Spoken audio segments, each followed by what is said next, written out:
That interpretation, that commitment about looking good. So I'm inviting you tonight to hold off.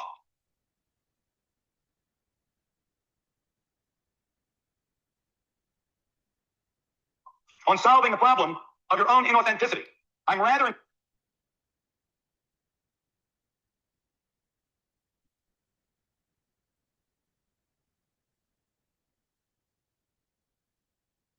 inviting you to do an experiment with me to see what can happen.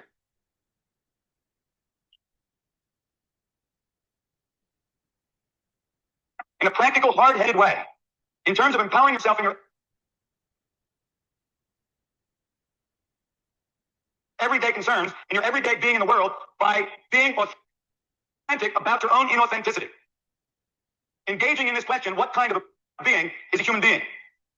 I'm inviting you tonight to give yourself permission to be with your own inauthenticity. Because the beginning of this evening is really devoted to coming to an authenticity about our own inauthenticity. I'm asking you to be in the question, to be in the opening. The question is to be in the clearing of the question and the possibilities we examine, to get beyond what you think or feel, beyond your opinion or belief, and just be in the clearing of the question, looking out, not to validate the question, not to validate the possibility or invalidate it, but looking out from the possibility, looking out from the space, just to see what you see when you're looking from that space at your everyday being in the world, at your everyday concerns. Be with your own life tonight. Be in the space of possibility. The work is looking out at and being with your own life, the way you live. Be with that. Be with what you say. Be with what you think, what you feel, what you do. Be with what you don't do. Be with what you don't say and what you don't think and you don't feel. So we want to see, how does being show up in an everyday way of being in the world for human beings? This is not esoteric or complex. It's simple, truthful look at what's present when you look at your life from the space of certain questions, from the space of certain possibilities. You may be surprised by some of the answers. You may even be dismayed by some of the answers. As a matter of fact, I suggest that you will be. Now, this thing about what everybody knows, see, there was a time when everybody knew that there were witches. There are witches. So we burn people at the stake because there are witches. Lots of very terrible things have happened in our civilization and our society because of certain things which are so. Now, by now, you and I all know that witches don't exist. It's a superstition. We've stopped burning people for being witches. But I want you to consider something. First off, I want you to see that superstitions are very powerful. And they're only powerful, superstitions are only powerful when they're not superstitions. You see, if I say that a black cat walking in front of me is bad luck, the black cat, as an is, will determine my behavior. That's real power. Or more accurately, that's real force. So I'm inviting you to consider the possibility of the enormous power that superstition has, and then further to look at the fact that a superstition is only a superstition when it is not a superstition.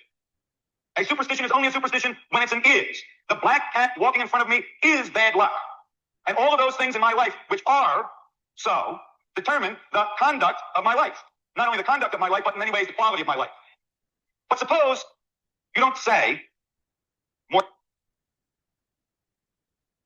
accurately, you aren't that black cats are bad luck.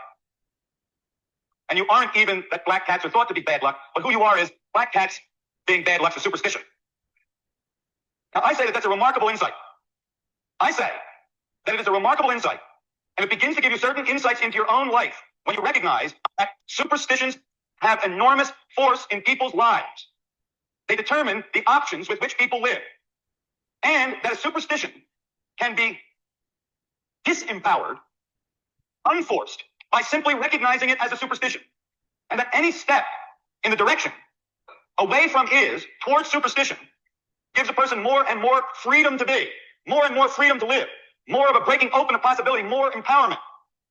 So I'm saying that if there are things in your life which are for you and is,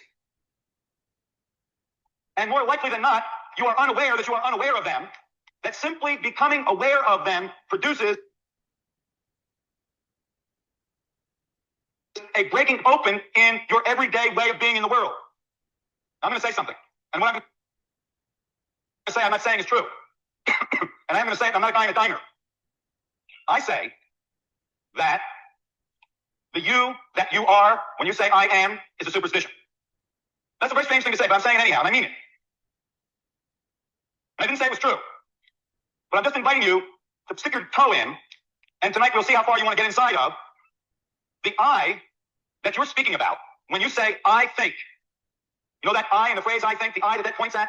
I'm suggesting to you that that's a superstition. Now, you don't even think that you're that. You are that you're that. You are that you are the I that's pointed to in the phrase I think. You are that you are the I which is pointed to in the phrase I feel. You are. It's not even that you think these things. It's not that you believe them even. You are that you are this. Much deeper, like a real superstition. Like one that isn't even considered. Like one to which you are blind. I say that you are the I, pointed at in the phrase I like, I don't like, I want, I don't want, I think, I feel, I believe. And I say that that's a superstition. And we'll see. Be clear that the interpretation has enormous power. People get burned about interpretation that witches are. Never mind whether they are or not. The interpretation has enormous power. The black cat is bad luck, has enormous force.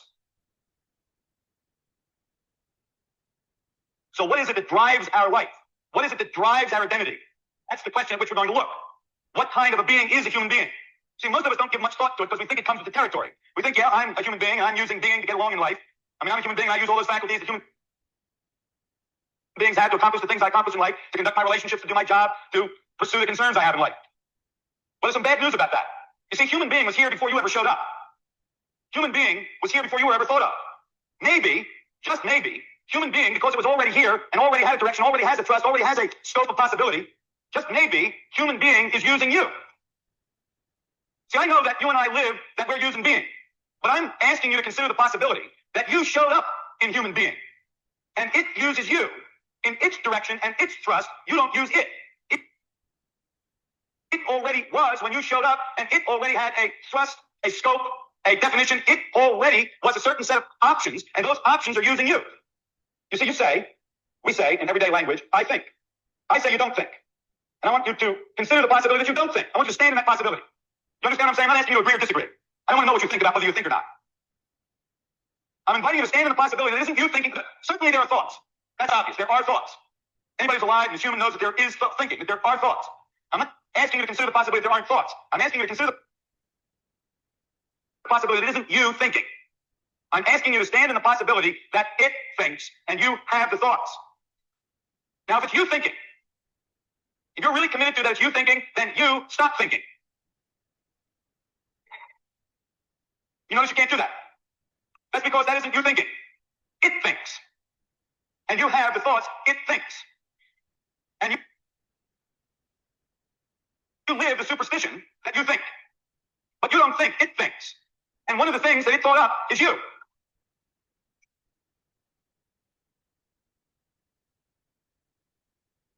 You notice it thinks a lot about you? You are one of its favorite things about which to think. And you are limited, for the most part, to the possibilities which show up in its thinking. So I'm inviting you not to consider the validity of what I just said. I truly don't care what your opinion is. Listen, let's get this thing about your opinion handled.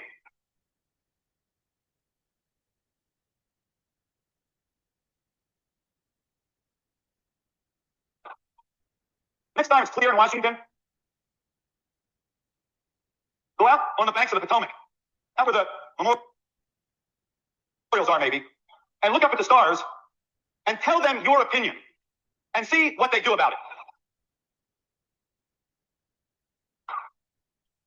Tell them what you think, and tell them what you feel, and tell them what you believe. You tell them, and watch them very carefully. See, tell them what you want, what you don't want, what you like, and what you don't like. You tell them, and watch their response to your opinion, to what you want, what you think, and what you like, what you don't like, what you believe, what you feel. Watch their response. And do that until you've gotten yourself clear about the enormous indifference with which the universe holds your opinion. If you do